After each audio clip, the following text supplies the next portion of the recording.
All right, so today's story, it's a little bit of a personal story. So a couple of years ago, I took a leadership class, because one of the things as a priest is, if you're ever put in charge of a parish, you are being expected to run things and hold meetings and help lead a group of people, in our Christian faith, but also just manage a business, because in many ways that's what a parish is as well. And one of the things that was part of this leadership training was personality tests. So we may have heard of, there's the Myers-Briggs personality test, and we get introvert, extrovert out of that. And we took a thing called the DISC personality test, in which someone is either extroverted or introverted, but someone would also be a more controlling person and they'd like to be controlled, or they'd be a more accepting person. And there was no right or wrong in terms of what your personality type was, but it was just kind of like a good human insight. And to demonstrate the DISC personality types, we watched this movie called 12 Angry Men, starring Henry Fonda. And believe it or not, we were watching the movie, and everybody all the jurors in the room were displaying the different personality types we had just learned about in our leadership class. And I've been thinking a little bit about that recently because, in Rome right now, in the Conclave, we don't have 12 angry men, but we have 133 holy cardinals. And so, but they are all walking in with their own personalities. They're all walking in, some of them are extroverts, some of them are introverts, some of them like to be in control, some of them like to let things be. They all have their different wisdom. So there's a lot of group dynamics that come into play. It's, we say, Maggie read that beautiful quote in the previous episode, how it's not so much that the Holy Spirit raises everyone's up and sends down a dove with the name of the new Pope. The Holy Spirit works in the middle of the mess and the differences and the conflict and the similarities, so to speak. So today, Maggie and I are going to be talking with Dr. Judy Ho about what are some of those group dynamics that might be at play in the Sistine Chapel right now? Hi, my name is Father Tom Gibbons, and I'm with Paul's Productions, and I am with Maggie McKay, and I'm a broadcaster, podcaster, and parishioner at Father Tom's Church, St. Paul the Apostle in LA. And we are your go-to for open-minded conversations about Catholic questions, news, and ideology. This is season 1, all about conclaves and cardinals, as we remember the legacy of Pope Francis and explore the process of selecting the Pope. And we're going to break it down. And as Father said, we're going to talk with Judy Ho about the dynamics of 133 cardinals in the same room trying to pick one Pope. Right. And we already have an insight today because we're recording this on Wednesday. And right now we have a news flash. Black smoke for the first vote has taken place. All right. And what can we divine from that? The only thing we can divine from that is that a vote has taken place. We know nothing else. I thought it was so kind of funny, interesting, telling. The crowd, thousands of people waiting for maybe white smoke. That hasn't happened in centuries. You can't even find which century because I don't even think they took a record of it. But everywhere you look, when was the last time a pope was elected in one day on the first vote? Centuries ago. That's what it says. Yet thousands of people showed up and they were waiting and waiting. Then when the black smoke came, if you watch it on the news, they're all like, oh, it was just like this. Universal groaning. They were just so disappointed. But like we said in previous episodes, it was very unlikely it was going to happen on the first day. Right. But, like Maggie, you've been a DJ for a long time. You've been to a lot of great rock shows in your day. Yes. Are you seeing any similarities? The Rolling Stones forgot to play Satisfaction or I'm kind of making this up, Yeah. I feel like there's some similarities. What are you thinking about this? I would not probably think of that, but I guess you're right. When they leave early at a show, they don't do the show long enough, and then everyone's like, no, come back. Sort of like that with the crowd today. And the rock star element. The Pope is a rock star, whether you're Catholic or not. The whole world is watching.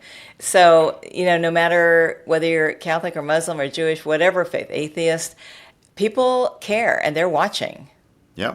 Well, we were talking a little bit about what are the group dynamics, and so today we are welcoming Dr. Judy Ho, whom you may recognize from the television show The Doctors. I think it was Face the Truth with Vivica Fox. She's appeared on several documentaries. She has her own podcast, and I thought she would just be a great person to talk about group dynamics, because as we said in the very beginning, we've got 133 people literally trapped in a room, and they have to make a decision. And what is going on with all the personality types and all of the processes that groups come to a decision? And I just thought Dr. Judy I've gotten to know her through St. Paul the Apostle Church in Los Angeles. We've been friends for a very, very long time. In addition to being a top-notch clinical psychologist, she's also a magician. We've spent time at the Magic Castle with a bunch of friends. She's a great singer. Her talents know no end, and we're just so happy to have her here today. Thanks so much for coming, Judy. Dr. Judy, oh my gosh.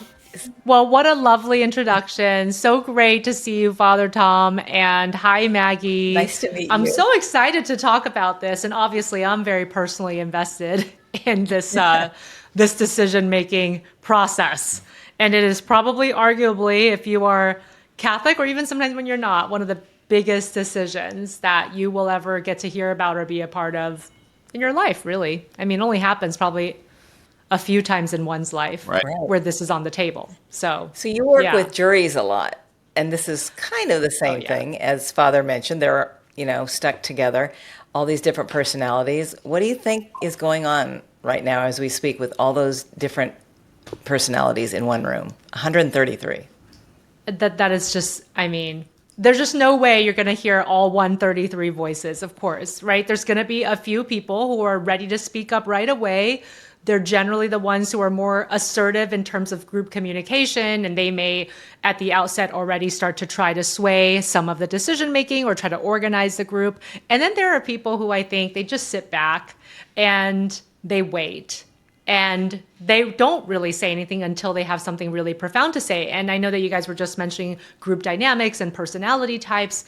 Everybody has different aspects to their personality, but one of my favorite ways of understanding personality, especially in group dynamics, is to think about it in 4 different temperaments. And so 4 temperaments is a very well-established personality theory. It's the one that a lot of other personality theories are based on, like the Big Five or Myers-Briggs. A lot of people have heard of those. Like, what's your 4 code type? Well, all of that comes from the 4 temperaments. But the 4 temperaments is nice to understand because it's an easier way just to frame the initial discussion. But then knowing that a lot of people might be combo types too, and they might have dominant and secondary styles.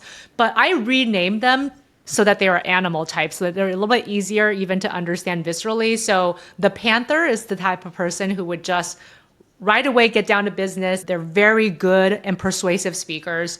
Then there's the peacock, who they love the social gathering of it. So they love the relationship building aspect. They're a little bit more playful. They're really good at dissipating stress if a stressful moment comes up.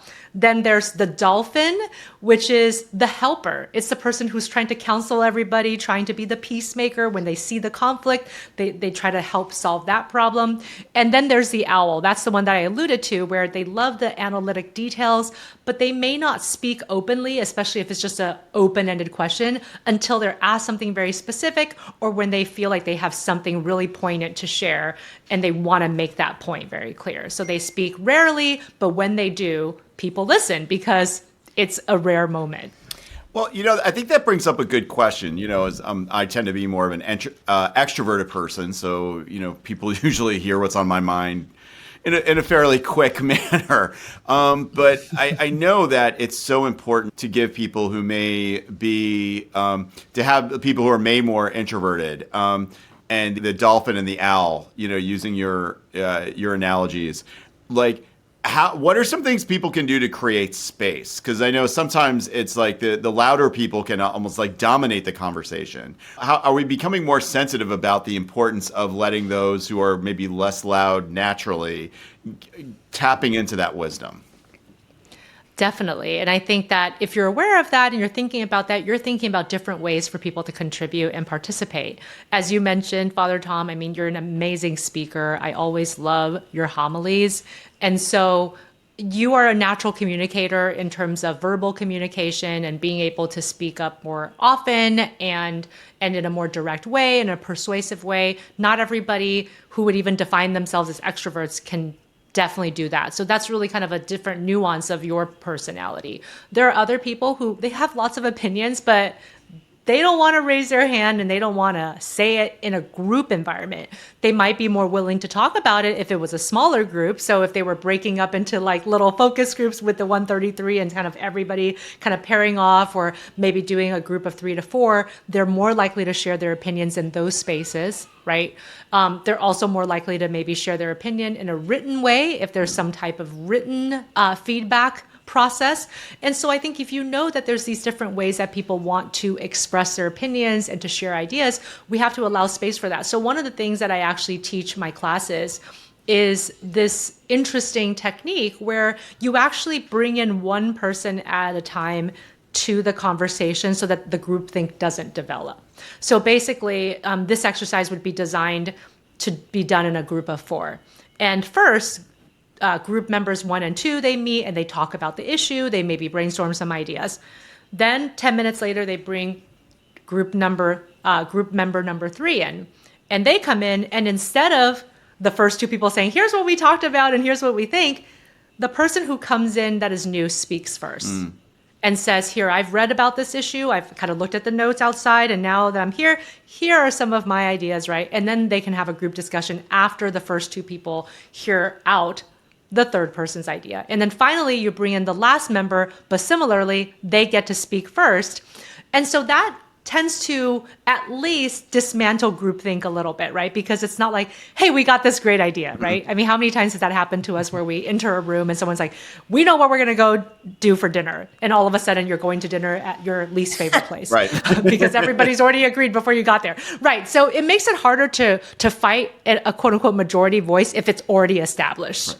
So if you don't even know what that voice is, that makes it easier for you to communicate your ideas. I'm thinking maybe Pope Francis, he said he was an introvert. Remember Father Tom on that movie?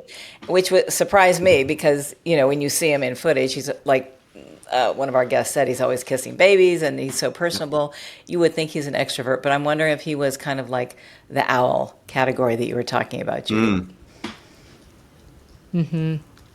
Yeah, and I think that we have to make room for the owls because one of the owls' nightmares is to be asked, what do you think in a group environment?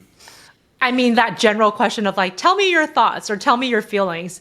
That is the worst way to engage an owl. If you have a very specific question that you want them to answer in a group environment, they still don't like speaking in group environments, but if it's more of a pointed question, like, what do you think about option A? Owls tend to do better with that. So even if you were to ask them to respond in a verbal fashion in a group environment, those are some things that you can do to help with that. And something that, you know, Father Tom and I talked about over the weekend as we were discussing just group dynamics was this idea of, well, just the fact that I was telling him I was actually part of a jury around the same time I started doing expert witness work. And I actually really relished that experience. I got to learn so much, to see something from beginning to end. But also, I was watching the movie 12 Angry Men. It's like to motivate myself. And it was so interesting that one person, that minority voice, could eventually overcome a majority idea. But it's not just about using statistics, because that doesn't really land for people. I mean, the statistics are there, they're important, right? You want the data, you want the facts. But what generally sways people to change an established opinion isn't like, look at this statistic. It's more like a personal story or a personal connection. And in the case that I was on the jury for, we ended up in, unfortunately, like a locked vote. So we couldn't get a full consensus. It was a criminal case. So you couldn't do majority. You had to be all 12 people agree. But I was a minority opinion, and eventually we kind of got it to roughly equal in terms of how many people, wanted to decide on which side. But I realized that so many of the people that were locked in early had very personal experiences with a specific type of trauma that was at the center of this case.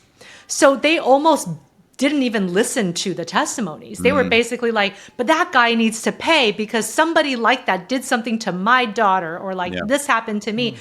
And that emotional piece was really clouding in some ways their ability to really lay out the facts and really think about things more objectively. So for better or for worse, to be able to get at a decision or to change minds, you have to have some kind of emotional or personal appeal, or else it just lands flat. Yeah, I mean, it's funny because as you say that, I mean, these are 12 cardinals. They're 12 bishops / priests. I mean, right off the bat, because we're dealing with religion and spirituality, we're already dealing with something that goes beyond logic, right? Of course, there are logical considerations. One of the considerations is, how many languages does somebody speak? That's a consideration. How's this person going to communicate with the 1 billion plus Catholics around the world who speak all different languages?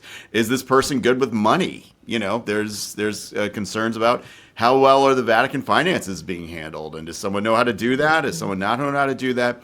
And I think that's all part of the decision-making process, but it's also what you're talking about. Of course, it's so emotional and just also spiritual. So it's stuff that does not lend itself to an Excel spreadsheet, just by nature, because we're dealing with the Pope, the moral leader of the world. Yeah, it's true. And I think that's why it's helpful to know the context and then to think about how do we get people involved when everybody is a leader? Yeah.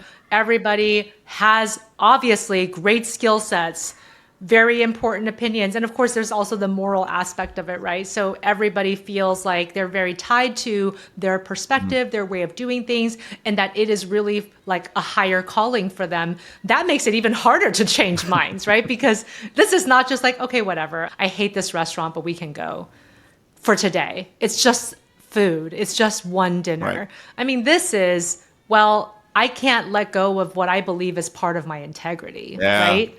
So that's so much more challenging. But there are a couple of evidence-based tips for how to navigate group decision-making that is based in research and what actually works when you look at clinical experiences.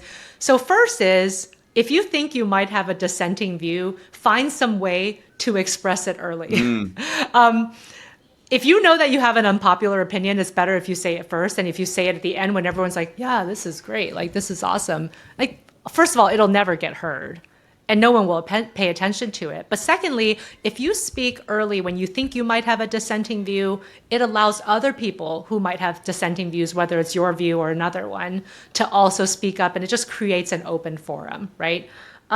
Also, even just asking process-oriented questions. So this is definitely a therapy tip too. Therapists use this, right? They'll be like, well, what else are you thinking? Or what's another way we can look at it? Or what's another perspective, right? And so even if you feel like you're starting to lock into a decision, asking, well, what's another perspective? Can we try to play the other side and see if there's something else that we're missing? And then finally, and this is, I think, a no-brainer once you hear it, using anonymous votes when stakes are high. I know that that's obviously something that's practiced within this forum as well. Yep. But, in general, you need to make it anonymous and people feel safe to truly express their opinions. And you can think about expanding that to getting people's viewpoints. You can obviously have people just write it down on a piece of paper. That way, there is no consensus that they feel like they have to follow because everybody's just writing their opinions. I don't know if you guys know about that line study. You may have heard it a long, long time ago if you've ever taken like a psychology 101 class. But basically, there was two different conditions. The first condition was they showed you pictures of lines. One is clearly short and one is clearly long.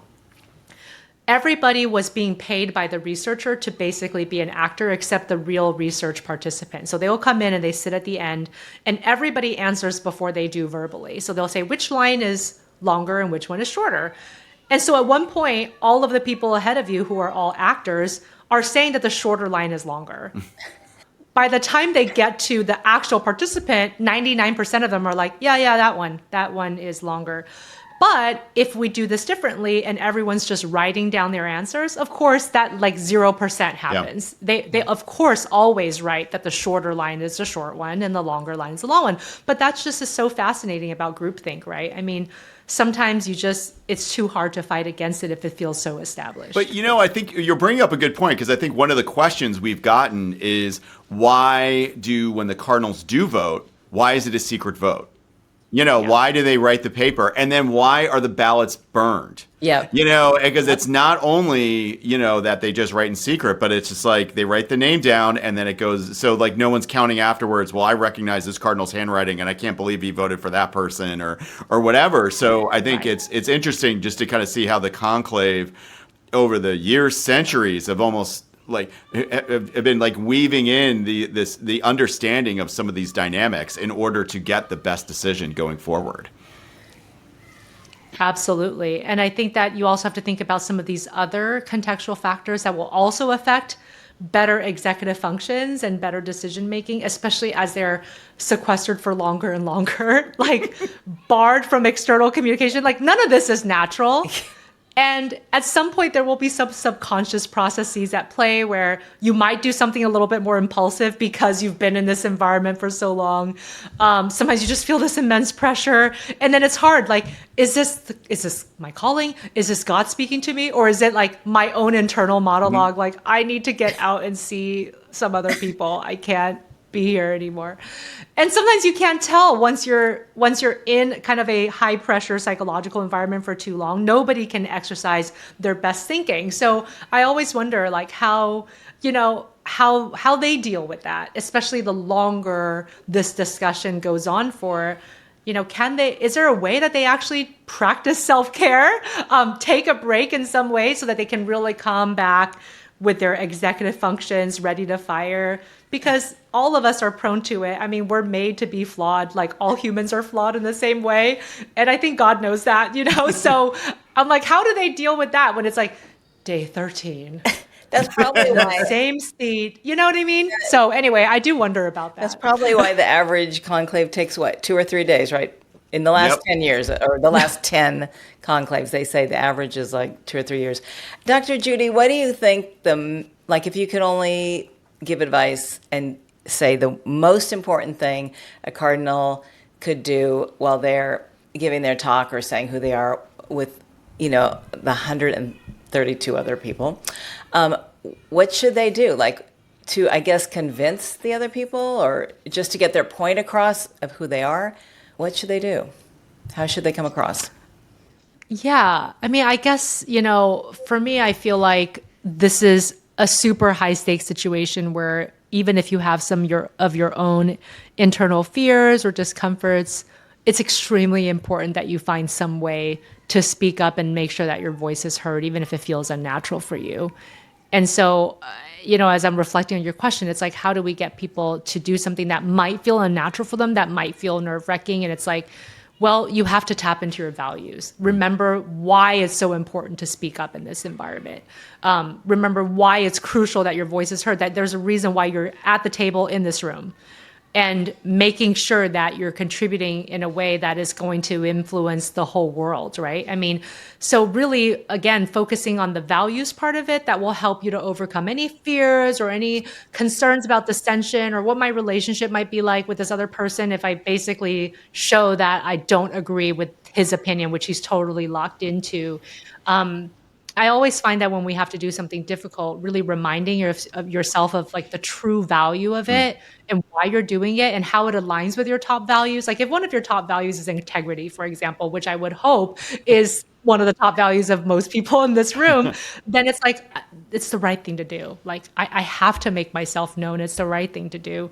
And no matter what your personality, finding some way to convey that. And if there is one or two trusted people who are leading the discussion, like maybe pulling them aside and saying, could we do another private note or a private feedback session where people get to write down what they're thinking or write down questions for a Q&A, finding other ways to communicate that so that you don't have to be singled out. I mean, I can't imagine how scary it must be if you have a certain personality type that's more of an introvert and having to stand up and speak in a coherent way among some of your most respected colleagues. I mean, right.